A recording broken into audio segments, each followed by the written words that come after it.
नमस्कार, स्वागत है आप सभी का जय भारत टीवी में। मैं हूं योगेश धस्माना। आज बात दुनिया पर सोशल मीडिया पर छा जाने वाले फेसबुक की। आखिर क्या है फेसबुक की कहानी? आखिर फेसबुक के पीछे किसकी सोच थी? क्या सही मायने में मार्क जुकरबर्ग का आइडिया था या फिर किसी और की सोच थी जिसे मार्क जुकरबर्ग ने चुराया?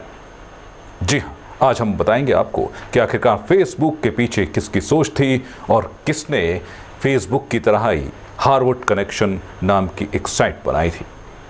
जी हाँ, आज बताएंगे आपको फेसबुक के पीछे की कहानी और बताएंगे आपको आखिरकार कौन है वो शख्स जिसने पहली बार सोचा था ऐसी ही साइट के बारे में। मार्क जुकरबर्ग ने आखिर कैसे बनाया फेसबुक? मार्क जुकरबर्ग ने किसका चुराया था आइडिया? आखिर फेसबुक के पीछे क्या है कहानी? किसके दिमाग की सोच थी दुनिया पर राज करने वाली फेसबुक के पीछे? आज फेसबुक हर किसी की जरूरत बन चुका है। अब ये हो चला है कि बिना फेसबुक के किसी का काम नहीं चलता, क्योंकि हर कोई फेसबुक से पूरी दुनिया से कनेक्ट रहना चाहता है। लेकिन क्या आप मानते हैं कि फेसबुक के पीछे मार्क जुकरबर्ग की सोच ही है?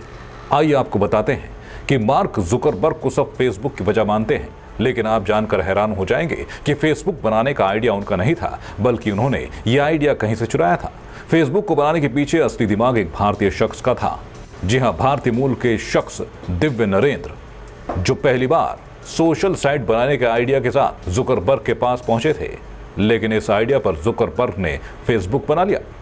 आपको बता दें, बताया जाता है कि भारतीय मूल के अमेरिकी नागरिक दिव्य नरेंद्र हार्वर्ड यूनिवर्सिटी में पढ़ाई करते थे और वहीं मार्क जुकरबर्ग भी थे।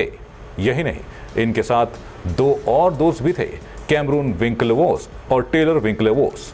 जी हाँ, इन्हीं की सोच थी दूसरी साइड हार्वर्ड कनेक्शन, जिसको लेकर ये सब काम कर रहे थे। यही नहीं, इस आइडिया पर जुकरबर्ग भी उनके साथ काम करने लगे। जुकरबर्ग ने नरेंद्र के प्रोजेक्ट पर काम करना शुरू किया और इसी दौरान उन्होंने इस आइडिया से फेसबुक बना दिया और उन्होंने thefacebook.com बना लिया और डोमेन भी रजिस्टर करवा लिया। इसके बाद तो फेसबुक कैसे दुनिया पर छा गया ये सभी जानते हैं। आपको बता दें, इसके बाद फेसबुक को लेकर विवाद भी उत्पन्न हुआ और दिव्य नरेंद्र और उनके दो साथी कोर्ट पहुंचे, जहां कोर्ट ने इस पूरे मामले को देखा।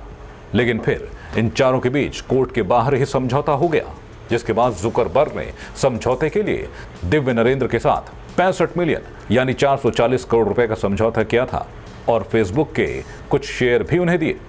आपको बता दें, दिव्य से विवाद से पहले ही मार्क ने 2003 में फेस मैश वेबसाइट बनाई थी और जिसे डेटाबेस का हैक करके बनाया गया था। कुल मिलाकर आपको बता दें, दिव्य नरेंद्र ही वो सोच है जो फेसबुक के पीछे थी। आपको बता दें, इस वक्त दिव्य नरेंद्र इन्वेस्टमेंट वेबसाइट सम0 के CEO हैं। तो अगली बार अगर आप फेसबुक पर लॉगिन करें या फिर फेसबुक पर सर्फिंग करें तो ये जान लीजिए कि इसके पीछे मार्क जुकरबर्ग ही नहीं, भारतीय मूल के दिव्य नरेंद्र की सोच का ये नतीजा है।